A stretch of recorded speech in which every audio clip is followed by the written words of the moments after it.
Olá, sejam muito bem-vindas, muito bem-vindos. Eu sou o professor Vladiero Oliveira e hoje, na nossa aula do Partiu IF, vamos começar a falar sobre frações, mais especificamente aqui falando um pouquinho sobre a representação de frações e frações equivalentes.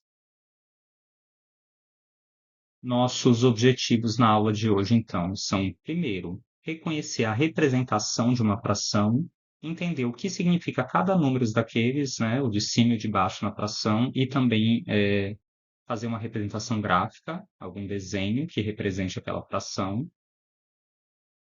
Encontrar frações equivalentes a uma fração dada. Então, uma fração é a representação de um número.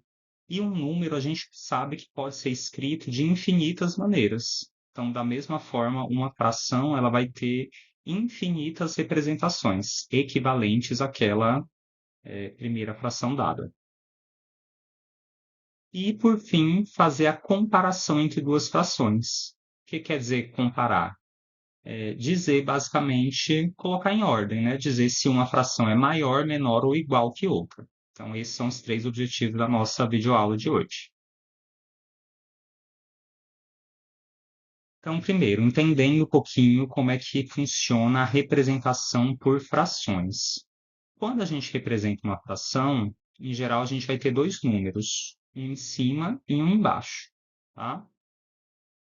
O número de baixo, ele é chamado de denominador. Ele indica em quantas partes iguais está sendo dividido o nosso todo. Tá? Quando a gente entende a fração como a parte de um todo, o número de baixo, o denominador, indica em quantas partes iguais esse todo está sendo dividido. E o número de cima, que a gente chama de numerador, indica quantas partes a gente está considerando, quantas partes a gente está tomando.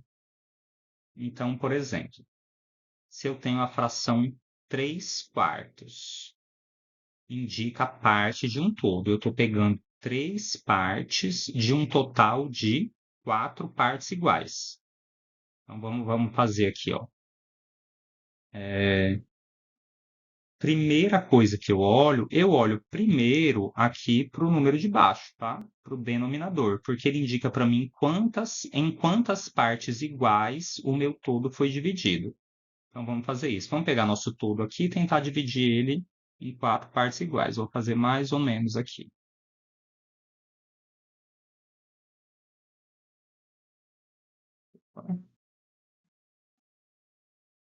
Então, ficou dividido aí em 4 partes iguais, mais ou menos, tá? Dessas 4 partes, a gente vai pegar 3. Então, vamos considerar 3 dessas 4 partes aí. Então, pego 1, 2, 3.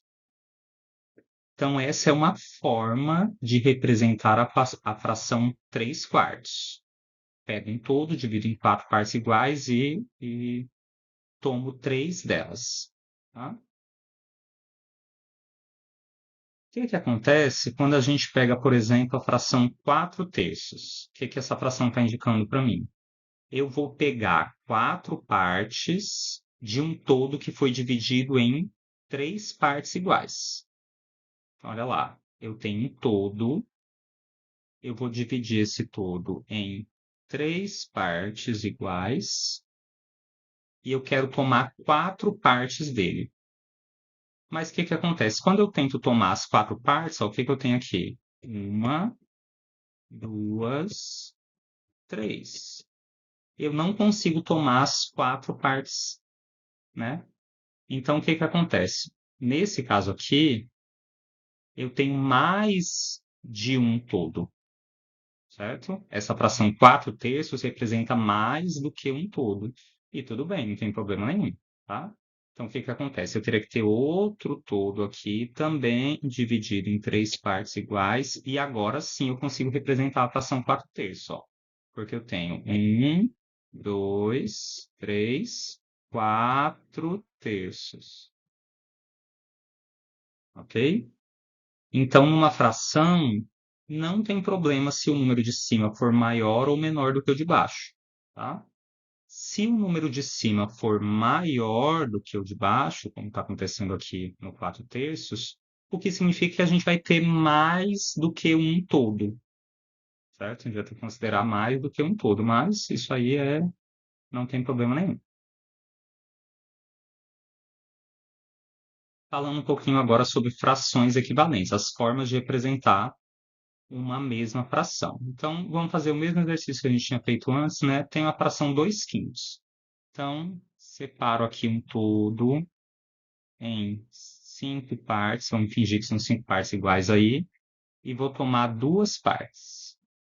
Uma, duas, certo? Então, esta é a representação da fração 2/5. Agora, essa mesma fração, ela poderia ser representada de outra forma. Vamos tentar fazer aqui. Olha lá, a gente tinha essa representação. 2/5. Agora, o que acontece, por exemplo, se eu pegar essa representação e separar aqui, ó,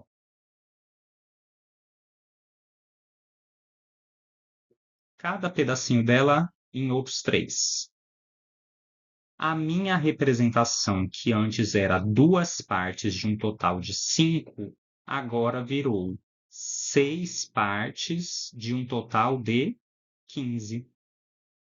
Percebem, ó, a área que eu estou usando é a mesma, mas a minha escrita agora mudou. Eu estou representando o mesmo pedacinho, só que escrevendo de outro jeito ainda.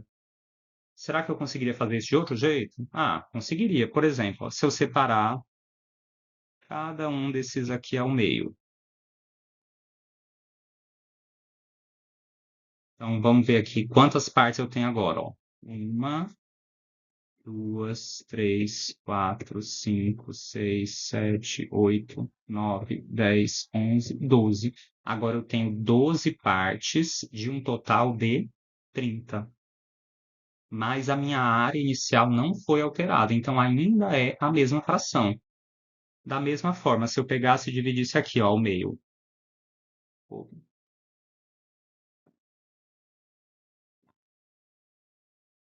Quantas partezinhas eu tenho agora, ó? Eu tenho 24 partes de um total de 60. Então, eu ainda tenho a fração 2/5, só que ela é escrita de outra forma, escrita na forma 24/60. Essa fração 2/5, a gente diz que é a fração irredutível ou simplificada. É a forma mais simples, utilizando os menores números, né, de escrever essa fração aqui, essa fração inicial que a gente tinha, né? A forma mais simples dela é 2/5, 2/5.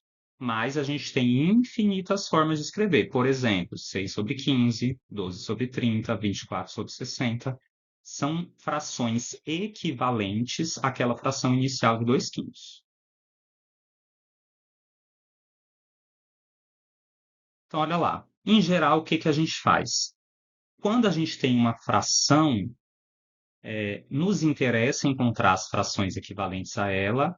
Em especial, muitas vezes a gente está interessado em simplificar essa fração, em procurar qual é a fração irredutível ou a fração simplificada.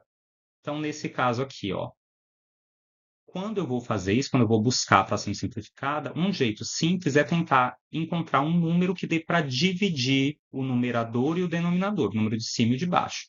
Então, por exemplo, 12 e 40 eu consigo dividir por 2.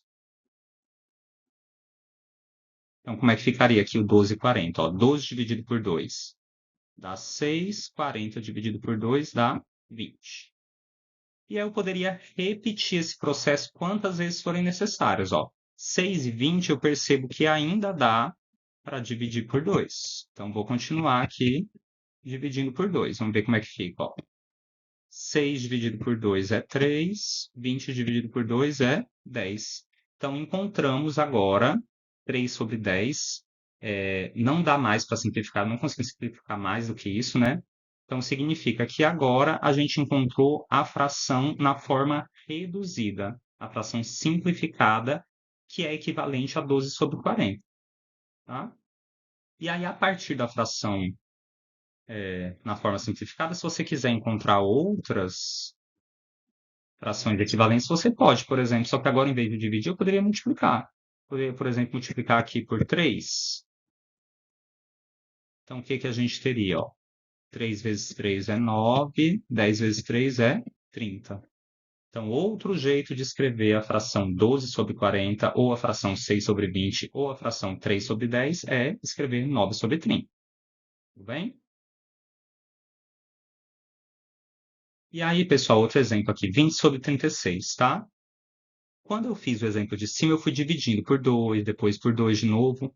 Mas se você sabe já um número maior que dê para dividir em cima e embaixo, pode dividir, tá? Por exemplo, 20 e 36. Eu poderia dividir por 2, mas eu percebo que dá para dividir por 4, né? Em cima e embaixo eu consigo dividir por 4. Então, se você quiser, você pode ir direto, tá?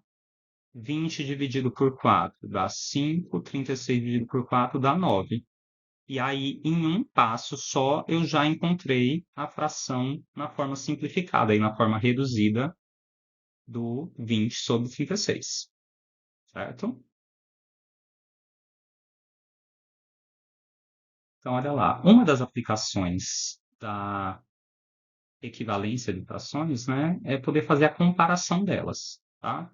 Então, primeiro, se eu tenho duas frações onde o denominador é o mesmo, nesse caso aqui, ó, o denominador é 7 nas duas frações, fica fácil de eu comparar, né?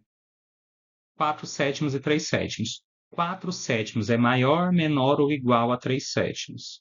Aí é fácil da gente dizer que o 4 sétimos é maior do que 3 sétimos. Por quê? Já que o denominador é o mesmo, é 7, eu só preciso comparar os números de cima, ó. E 4 é maior do que 3. Então, 4 sétimos será maior do que 3 sétimos. Ok? Da mesma forma, se eu tenho aqui menos 4 quintos e menos 2 quintos, eu vejo que o denominador é o mesmo, é 5, então basta eu comparar os números de cima, ó. Menos 4 e menos 2. Menos 4 é maior, menor ou igual a menos 2. Então fica fácil da gente ver. Menos 4 quintos será menor do que menos 2 quintos. Por quê? Pois menos 4 é menor do que menos 2. Então, se as frações têm o mesmo denominador, a comparação entre elas fica fácil. E aí, o que que vai acontecer se a gente tiver frações com denominadores diferentes? Nesse caso, eu vou precisar usar a equivalência de frações. Então, gente, ó, por exemplo, a fração 3 quartos eu poderia multiplicar por 3, e aí eu conseguiria a fração 9 sobre 12. A fração 5 sextos eu poderia multiplicar por 2. E aí eu teria a fração 10 sobre 12. Quando a gente tem 9 sobre 12 e 10 sobre 12, fica fácil de comparar, né? O 9 é menor do que 10. Então, 9 sobre 12 é menor do que 10 sobre 12. E aí, por isso, 3 quartos será menor do que 5 sextos. A gente usa as frações equivalentes para poder comparar as frações originais. Tá? Da mesma forma aqui, ó, o que eu tenho? 3 sétimos e 4 nonos. Então, o que eu poderia fazer? O 3 sétimos eu posso multiplicar por 9 e o 4 nonos eu posso multiplicar por 7, por exemplo. O que a gente teria aqui? Ó? 3 sétimos vezes 9. 3 vezes 9 é 27. 7 vezes 9, 63. E agora, 4 nonos vezes 7. Ó. 4 vezes 7 é 28. 9 vezes 7, 63. Então, agora a gente tem frações com o mesmo denominador. E fica fácil de ver que 27 é menor do que 28. Então, 3 sétimos é menor do que 4 nonos. Essa foi uma aula introdutória sobre representação de frações e frações equivalentes, tá? Na aula eu vou explicar detalhadamente como é que a gente consegue fazer as frações equivalentes e como é que a gente usa a ideia de frações equivalentes também para fazer outras operações com frações. Até lá!